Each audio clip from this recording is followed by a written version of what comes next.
All right. I've seen a couple guys ask how I did my 12-volt conversion on my cleat track.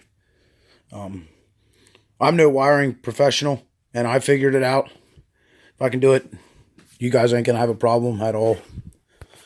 So run down to Advanced, get yourself a 12-volt battery, Chevy one-wire alternator, a coil. I put a key ignition switch on it instead of the push button, just because I trust it more.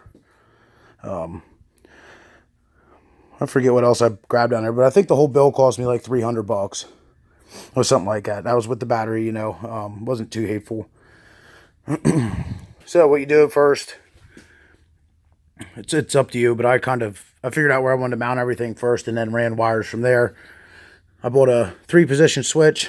All it has is, your battery, ignition, and solenoid post on the back of it. Pretty simple. This switch right here, that's for my lights, but I'm waiting on lenses to come in for the lights, so I didn't get to finish that. So you have your ignition here. Pretty simple. You'll have one wire coming from the battery post back here up to your positive terminal on the battery. And then you have your solenoid, which is this one here. I'll show you where that goes here quick.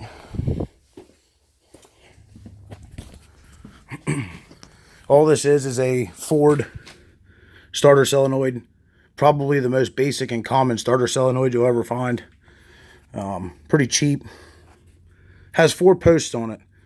This is a hot right here. On the other side is the exact same thing, another hot. Then you have these 2 small posts right here. One is stamped with an S and one with an I. That other one coming from your solenoid post on your switch comes up to the S post on your starter solenoid.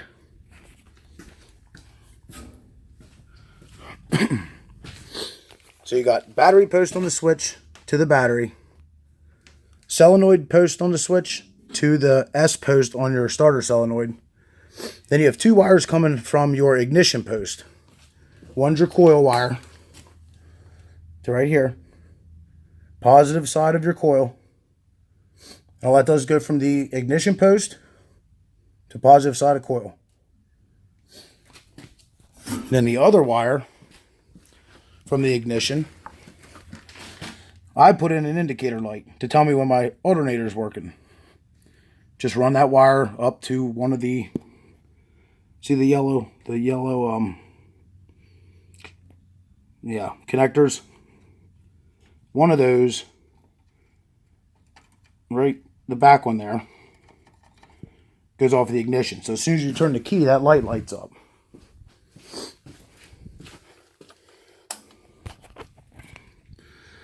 See that?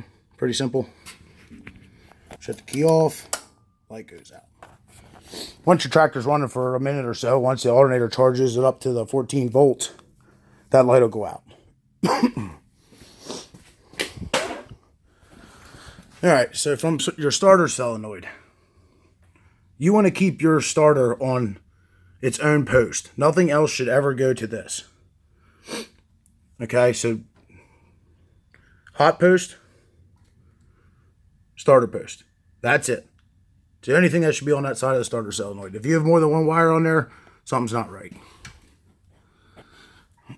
Then you have on the other side, sorry about the shaky video here, is another hot post. See this one here?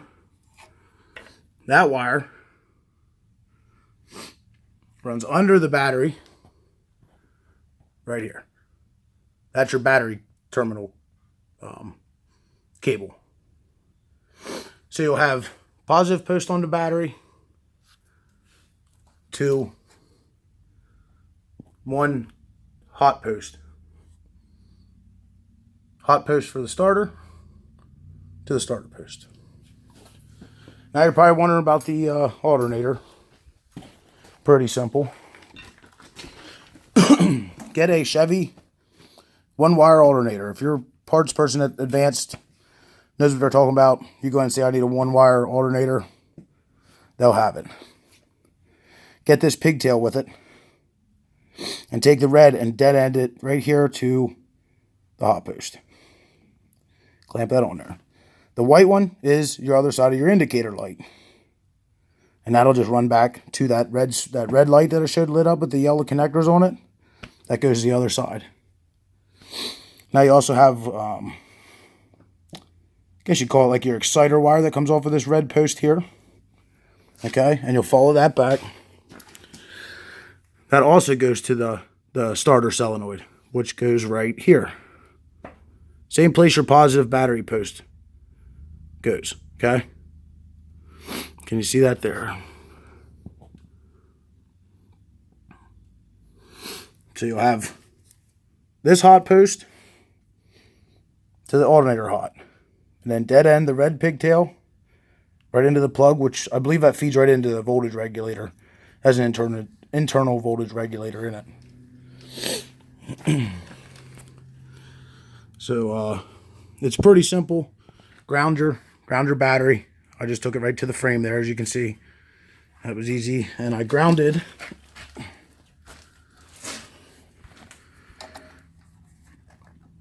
this is for my water temp gauge. It's grounded right there. And that goes into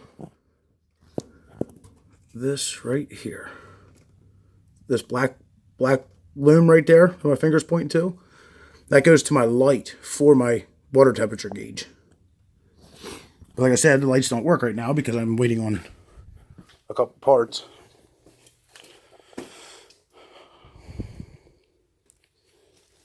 Okay, so this has a distributor on it, and from your negative post to your coil, right down here to your post on your distributor. Pretty easy. I don't know if there's anything else I'm forgetting. Like I said, I'm not a professional. I'm not very good at describing this stuff, but hopefully visuals help some of you guys. But yeah, I didn't get the amp gauge in yet. I'd like to get a 12-volt one so it doesn't read backwards. I just haven't received that yet. So if you have any questions, comment, and I'll try to help you through it. Thanks.